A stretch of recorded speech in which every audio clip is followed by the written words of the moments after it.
Hoje a gente vai falar sobre Moisés.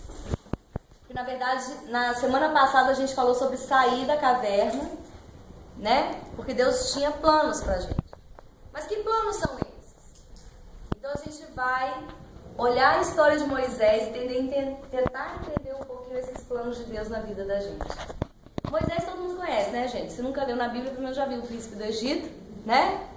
O desenho da Disney, né? Ele nasceu numa época que o faraó mandava jogar os meninos recém-nascidos no Nilo para morrerem afogados, porque na verdade o povo hebreu estava ficando muito numeroso, então o que ele queria era diminuir a quantidade de pessoas para não correr o risco de perder o reinado dele. E a mãe de Moisés, ao contrário, foi contra a lei, escondeu Moisés por 3 meses, amamentando ele, e teve a ideia de colocá-lo num cesto no Nilo, pertinho do palácio do faraó. E a filha do faraó achou Moisés, Moisés significa renascido da água, tirou Moisés do cesto e adotou Moisés. Moisés nasceu então, cresceu então nesse palácio, né, junto com o faraó e a família dele. Até que um dia Moisés estava passeando e viu um egípcio maltratando um hebreu. Um soldado egípcio maltratando o hebreu. E Moisés então mata esse soldado egípcio. Toma tiro, mata. E foge para Madiã. Quando ele chega em Madiã, conhece a mulher dele, se casa, tem um filho, está cuidando das coisas do sogro dele. E é aí que entra a nossa história hoje. Então a gente vai ler Êxodo 3, do versículo de 1 a 12. A sarça ardente. Moisés apacentava o rebanho de Jetro, seu sogro, sacerdote de Madiã. Um dia em que conduziram o rebanho para além do deserto, chegou até a montanha de Deus, Horebe. É o mesmo monte Horebe lá que a gente leu de Elias semana passada. O anjo do Senhor apareceu-lhe numa chama que saía do meio de uma sarça. Moisés olhava. A sarça ardia, mas não se consumia. Vou me aproximar, disse ele consigo, para contemplar esse extraordinário espetáculo e saber por que a sarça não se consome. Vendo o Senhor que ele se aproximou para ver, chamou do meio da sarça. Moisés, Moisés, eis-me aqui, respondeu ele. E Deus, não te aproximes daqui. Tira a sandália dos teus pés, porque o lugar em que te encontras é uma terra santa. Eu sou, ajuntou ele, o Deus de teu pai, o Deus de Abraão, o Deus de Isaque e o Deus de Jacó. Moisés escondeu o rosto e não ousava olhar para Deus. O Senhor disse, eu vi a aflição de meu povo que está no Egito, e ouvi os seus clamores por causa de seus opressores. Sim, eu conheço os seus sofrimentos, e desci para livrá-lo da mão dos egípcios, e para fazê-lo subir do Egito para uma terra fértil e espaçosa, uma terra que mana leite e mel, lá onde habitam os cananeus, os heteus, os amorreus, os ferezeus, os heveus e os jebuseus. Ora, eis que os clamores dos israelitas chegaram até mim, e vi a opressão que lhes fazem os egípcios. Vai, eu te envio ao faraó para tirar do Egito os israelitas, meu povo. Moisés disse a Deus, quem sou eu para ir ter com o faraó e tirar do Egito os israelitas? Eu estarei contigo, respondeu Deus. E eis aqui um sinal de que sou eu que te envio. Quando tiveres tirado o povo do Egito, servireis a Deus sobre esta montanha. Palavras do Senhor. Graças a Deus. Gente, Moisés era um assassino. E estava se escondendo, com medo mesmo de ser preso, com medo mesmo de acontecer alguma coisa com ele. E encontrou uma mulher, começou a cuidar das coisas do sogro dele, e ali parecia que a vida dele estava encaminhando. Bom, é para isso que eu nasci. Às vezes também na vida da gente, a gente tem essa visão míope do que para o que a gente serve. A gente está vivendo nosso cotidiano, acorda, trabalha, quem tem filho cuida do filho, cuida da casa, quem estuda vai para a escola e acha que foi feito para isso. Para essas coisinhas. Seria uma perda de tempo muito grande para fazer tanta gente, para fazer tanta coisa boba. Mas Moisés achava que tinha encontrado o caminho dele. Até o dia em que Deus se manifesta para Moisés. Essa sarça ardente mostra a vontade de Deus na vida da gente. O plano de Deus é como essa sarça ardente na vida da gente. Esse plano que Deus tem para cada um de nós ilumina a nossa vida, aquece nosso coração e principalmente não nos consome. Assim como o fogo não consumia o arbusto, a vontade de Deus na nossa vida não nos consome, não nos destrói, não nos desfigura. Ao contrário, nos transfigura, nos ilumina, nos faz melhores. Para você saber se você está seguindo o plano de Deus na sua vida ou não, seu trabalho, relacionamento, dentro de casa, com alguém, basta perceber se você está se transfigurando ou se você está se desfigurando. Se você estiver se desfigurando, se consumindo, é muito fácil, não é vontade de Deus. Mas se ao contrário você estiver se transfigurando, ficando cheio desse calor, dessa sarça ardente, iluminando o caminho por onde passa, aí sim está a vontade de Deus para a sua vida. E Deus chega perto de Moisés, faz com que ele aproxima de Moisés, e Deus ele faz isso com a gente, ele nos seduz. Em determinado momento da vida da gente, a gente vai para esse Monte Horebe, que é esse encontro com Deus, e Deus nos seduz, para que a gente entenda que a gente foi feito para muito mais do que essa vida, esse mundinho que a gente está vivendo. E Deus chama Moisés pelo nome. Chama pelo nome porque conhece Moisés, assim como nos conhece pelo nosso nome. Lá em Isaías, a gente lê, eu acho Isaías uma carta de amor linda de Deus para cada um de nós. A gente lê assim: nada temas, pois eu te resgato, eu te chamo pelo nome, és meu. Eu sou de Deus, eu pertenço a Deus. E porque eu pertenço a Deus, Ele tem um plano maravilhoso para a minha vida, que não é igual ao plano das pessoas que apenas pertencem ou se deixam pertencer pelo mundo. E quando Moisés atende ao chamado, e Moisés significa renascido da água, e todos nós somos Moisés, todos nós somos renascidos da água, porque a água simboliza coisas comuns, né?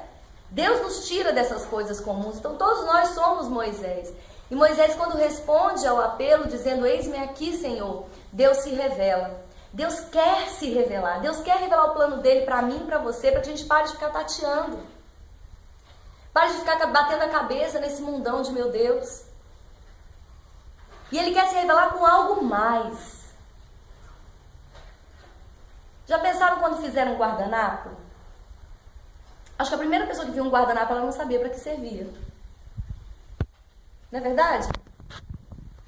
Para quem que eu pergunto para que serve o guardanapo? Para quem inventou? Não é assim? Para quem que eu tenho que perguntar para que eu sirvo nesse mundo? Para quem me inventou. Para quem tem meu manual de instrução. E esse alguém é Deus.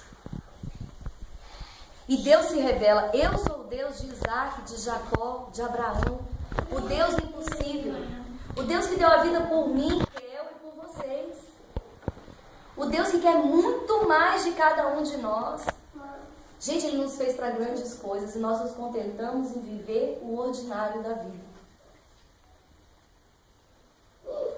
Você já parou para pensar, quando você para pensar no fim do dia, o que eu fiz hoje? Ah, fiz muita coisa, eu trabalhei, fiz isso, fiz aquilo. O que eu fiz hoje para a construção do reino de Deus? Eu tenho certeza que a listinha diminui, enxuga. E o mais legal de tudo é que cada detalhe que Deus fez tem um propósito na vida da gente. Ele criou uma rainha chamada Esther, no Antigo Testamento tem um livro dela. Ela era linda, belíssima. E ela, porque era linda, foi escolhida pelo rei para casar com ele. E porque ela estava casada com o rei, ela conseguiu interceder pelo povo dela e salvar o povo dela, que estava oprimido. Então até a beleza, gente, Deus me fez linda desse jeito. Não tem outro motivo senão servir a Ele. Cala a boca todo mundo. Quando me mostra alguma foto minha, eu dando palestra de Maria, gente, eu tô apaixonada por mim. Cala a boca. Sério. Me transfiguro porque ali eu estou fazendo a vontade de Deus na minha vida. Eu sei que quando eu falo de Deus, eu sou uma Kel que Deus imaginava. Deus me fez sem vergonha, gente. Eu nasci sem esse chip da vergonha. Eu sou uma pessoa desprovida de vergonha. Eu consigo ter vergonha. Eu consigo fácil chegar num lugar e falar, sobe no palco. Eu subo. E adoro. Adoro. Vieram os franceses agora na Copa do Mundo, conheci os franceses. Sem falar nada de francês, gente. Na mímica, ensinei eles a dançar o lepo-lepo, subindo lá no palco para dançar o lepo-lepo. Todo mundo, o que é isso? Glamour aqui, sim. Depois eu mostro pra vocês o vídeo. Não tenho. Mas para que Deus me fez assim? Com certeza não foi para dançar o lepo-lepo em cima do palco. Deus me fez assim para poder falar dele. Eu consigo enxergar essa característica minha. Quais são as características que vocês têm? Que Deus criou para que você fosse algo mais nesse mundo? Que eu sou muito inteligente. Eu sou mal educado, tão inteligente. Você tem usado a sua inteligência para se aproximar de Deus, para fazer com que as pessoas se aproximem de Deus? Tem tanta gente racional que seja uma pessoa muito inteligente para poder entender que, puxa, se aquela pessoa hiper, ultra, mega acredita em Deus, eu também vou acreditar. O que Deus tem feito na sua vida e na minha vida que tem um propósito maior do que o que você está achando? E Deus fala, eu ouvi os clamores do meu povo. Ô gente, Deus ouve o nosso choro. Deus ouve nossos clamores. Deus vê a nossa escravidão. E o sonho dele é nos libertar. Para que sejamos livres para fazer a vontade dele. Porque a verdadeira liberdade está em servir a Deus. A verdadeira liberdade está em de encontro e não contra os 10 mandamentos. Vou pegar um mandamento, não mentir. Meu Deus, como é livre quem só fala a verdade? E assim todos os outros mandamentos são mandamentos de liberdade. Deus nos criou para isso. Para esse algo mais. Para a gente poder passar na vida das pessoas e fazer uma diferença. Nesse mundo tão cheio de indiferença. A gente vê como as pessoas são vazias hoje. Tem pouco para oferecer. E você está recebendo tanto de Deus. O que você está fazendo? Moisés, quando ouve aquilo tudo, gente, Moisés era assassino e gago. Ele estava fugido do faraó. E Deus fala, volta lá, faraó, e pede lá para libertar. Quem sou eu, Deus? Tá doido? Logo eu. E às vezes a gente pensa assim. Primeira vez que me chamaram para dar uma palestra de Maria, eu não conhecia Maria. Eu tinha 17 anos. Me chamaram para dar uma palestra de Maria. Porque você é tão engraçada, fala de Maria. Eu falei, gente, o que tem a ver uma coisa com a outra? O ser humano ser engraçado e falar de Maria. Eu falei, olha, eu nunca falei dela não. Assim, eu nem conheço ela direito. Não, mas estuda aí. Os meninos seguem assim, você falar ali, tá bom. Eu falei, oh, então tá bom. E como eu não sabia, eu comecei a fazer minha palestra. Eu falei, bom, vou abrir a Bíblia e vou ver o que está escrito na Bíblia, né? De Maria. E aí a palestra de hoje, né? Quantos anos dá, gente? 40 menos 17? 23 anos depois, ela tem o mesmo esqueleto de lá, com meus 17 anos. Que eram as frases dela, que eu não sabia mais nada. Eu falei, vamos ver as frases dela, o que quer dizer pra gente. Onde que eu ia imaginar, naquele dia que me chamaram da palestra de Maria, que Deus ia me pedir um algo mais depois? Gente, cala a boca, eu dei essa palestra no México. Tá certo que eu não sei se eu falei todo o espanhol certo. Mas as pessoas se emocionaram. Então chegou, a mensagem chegou. A mensagem chegou. Depois, onde é que eu ia imaginar eu na frente de um grupo de oração? Sempre gostei de oração, mas nunca me imaginei na frente de um grupo de oração. Então, cada vez que você pede uma coisa, que você vai dando uma coisinha para Deus, Ele vai te pedindo algo mais. É como na natação. Você não sabe nadar nada, você vai aprender a bater a perna. Aí depois de você bater a perna, você aprende a bater o braço. Aí você aprende o crawl. Aí depois do crawl você vai pro nado de costas. Você vai pro nado de peito. Daqui a pouco você está destruindo, igual eu na piscina, na borboleta. Assim também é a vontade de Deus pra gente. Sempre um algo mais. E se a gente olhar lá em Efésios, Deus fala assim pra gente. Bendito seja Deus Pai de nosso Senhor Jesus Cristo, que do alto do céu nos abençoou com toda a bênção espiritual em Cristo. E nos escolheu nele, antes da criação do mundo, para sermos santos e irrepreensíveis diante de seus olhos. A primeira vocação e a vocação universal que cada um temos é a santidade. Ser santo para poder alcançar o céu. Porque o que Deus quer é te ter do lado dele na eternidade. Então, tudo que acontece na sua vida, todos os dons que Deus te dá, todas as características que você tem, vão contribuir para você alcançar a santidade. Alcançar a eternidade ao lado de Deus. Só que Deus é um inventor muito criativo e nos fez diferentes. Então, cada um vai ter a sua maneira, o seu jeitinho de chegar à santidade. E lá em Isaías 55 diz assim: pois os meus pensamentos não são os vossos, e o vosso modo de agir não é o meu, diz o Senhor. Mas tanto quanto o céu domina a terra, tanto o superior a vossa é a minha conduta. Então os planos de Deus, eles são insondáveis. Mas eu posso descobrir o plano de Deus na minha vida. Eu posso entender qual é o motivo da minha existência. E eu vou entender o motivo da minha existência se eu fizer o que Deus mandou aqui para Moisés. Aceitar que Ele estará comigo. Ele fala, eu estarei contigo. Em Deus eu sou capaz de descobrir a vontade dEle na minha vida. Em Deus eu sou capaz de ser mais do que eu tenho sido. Se hoje eu só venho para o meu grupo de oração, em Deus eu começo a ir à missa também. E depois que eu começo a ir à missa, eu começo a evangelizar lá fora. E depois que eu estou evangelizando no meu trabalho, me entra um outro trabalho para eu fazer. E em Deus eu vou sendo mais e mais e mais. Porque o plano dele é de amor. E o amor é infinito, não tem fim. Quanto mais você se aperfeiçoa nesse amor, mais ele vai querer de ti. Mas ele não vai querer você consumido. Ele não vai querer você destruído. Ele não vai querer você desfigurado. Então, para você saber se o que você está fazendo na sua vida é vontade de Deus, veja se o que você faz te transfigura, te ilumina, te aquece. Quem é aquele que nunca teve essa sensação de fazer um bem para alguém e voltar muito mais rico do que foi? Essa é a sensação de quem está fazendo a vontade de Deus. E hoje a gente vai parar para pensar nisso. Né? Uma pergunta aí existencial. Por que eu estou aqui? Para que Deus me escolheu? Para que Deus me chamou nessa noite? Qual é esse algo mais que Deus quer de mim? Por que Ele me chama para esse grupo? Por que Ele me chama para a igreja? Por que Ele está me chamando? Para quê? E isso a gente consegue descobrir iluminados pelo Espírito Santo. Então eu vou botar uma música do Espírito Santo. Eu vou te pedir a humildade de calar. Só ouça a música do Espírito Santo que a gente vai ouvir, pedindo que o Espírito Santo venha iluminar o nosso entendimento.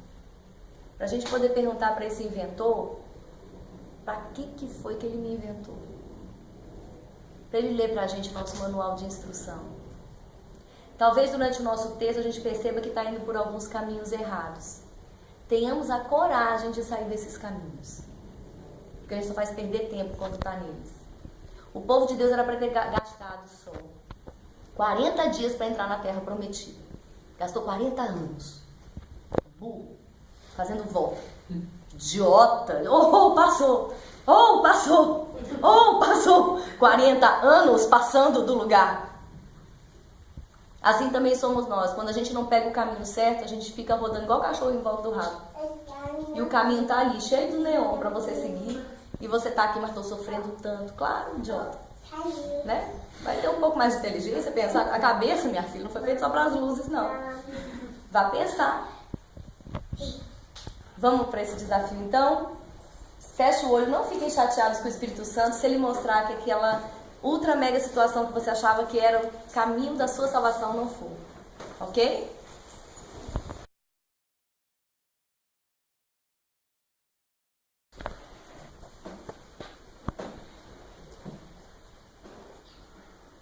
Senhor, Tu conheces os nossos corações. Tu bem sabes como somos ignorantes em relação ao que queres da nossa vida. O que te pedimos, meu Deus, é que nessa noite o Senhor abra o nosso entendimento, tire as vendas de nossos olhos, dê-nos sabedoria para podermos optar pelo Teu caminho na nossa vida. Não queremos mais perder tempo, Jesus, com o que não é da Tua vontade. Não queremos mais perder tempo construindo nossos planos tão pequenos. Queremos abrir mão desses planos, para que em Ti possamos viver planos maiores. Nessa noite nos apresentamos. Nessa noite, como Moisés, dizemos a Ti, Senhor, eis-me aqui. Faça a Tua vontade na sua vida, Jesus. Faça a Sua vontade na minha vida, Jesus. Que a minha história seja do jeitinho que Você sonhou. Que meu caminho seja aquele que Você já desenhou para eu passar. Que o Senhor guie os meus sonhos, o meu coração, a minha alma, para que eu queira sempre buscar esse algo mais que Tu tens para mim. Não me deixa mais, Jesus, contentar com as poucas coisas que o mundo me oferece. Não permita mais, Senhor, que no meu e no coração de cada um de meus irmãos sejamos contentados com migalhas, com misérias. Fazei-nos audaciosos, fazei-nos corajosos, para que possamos buscar cada vez mais. Porque cada um de nós, Jesus, quer ser aquilo que Tu quiseres que sejamos. Abrimos mão de nossos sonhos para vivermos os Seus. Essa é a nossa oração da noite. Vem nos ensinar, Senhor. Vem nos fazer desapegar do que não é seu. E vem nos seduzir. Assim como seduziste Moisés na sarça ardente, vem seduzir a cada um de nós, atrair pela sua luz, pelo calor do seu amor, dando-nos o discernimento para vermos o que nos transfigura e o que nos desfigura. E assim como aquela sarça que não se consumia, assim seja a nossa vida, sempre transfigurada na Sua vontade e no Seu amor.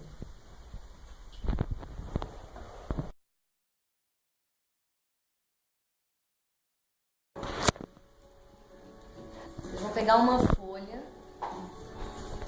vão dividir essa folha no meio. De um lado você vai colocar sarça ardente. Do outro lado você vai botar arbusto queimado. Como é que você vai fazer? Isso vai te ajudar a ter discernimento do que é vontade de Deus ou não na sua vida. Você vai estar vivendo o seu dia. Quando você perceber que tem um arbusto queimado ali, você escreve a situação ou a pessoa. Quando você perceber que tem alguma coisa que te fez transfigurar, iluminar, aí você escreve lá na sarça ardente. É um exercício que vai te ajudar a tomar uma direção na sua vida. Você pode ser teimoso, querer ficar chamuscado, cheio de arbusto queimado na sua vida. Aí o problema é seu. Mas Deus vai te dar esse discernimento. Então essa semana vai ser essa semana de discernir o que é vontade de Deus e o que não é. E a decisão é sua. Ser queimado ou ser alguém iluminado que faz a diferença no mundo. Ok? No final da semana, quando você acabar de ter vários arbustos, talvez você tenha mais arbusto queimado do que sarça ardente na sua vida, né? Quando você fizer isso tudo, na missa de domingo que você for, na hora do ofertório, você não vai botar o papel lá no altar, não, que o padre não vai entender nada, viu? Você, pelo amor de Deus, o que é isso? Arbusto queimado, será que é macumba, né? Alguma coisa assim. Você vai levar esse papelzinho na sua mão e vai oferecer ali, do seu lugarzinho ali, você vai colocar uma mão na outra assim e oferecer a Deus o discernimento que Ele te deu. E com certeza ali Ele vai te dar uma direção para ser alguém maior e melhor na vida, com novos propósitos, novos objetivos, ok? Só para saber se vocês entenderam, a gente divide a folha no meio. De um lado tem o quê? E do outro? Depois a gente conversa o que vai acontecer disso aí, ok? Então estivemos reunidos em nome do Pai, do Filho e do Espírito Santo. Amém.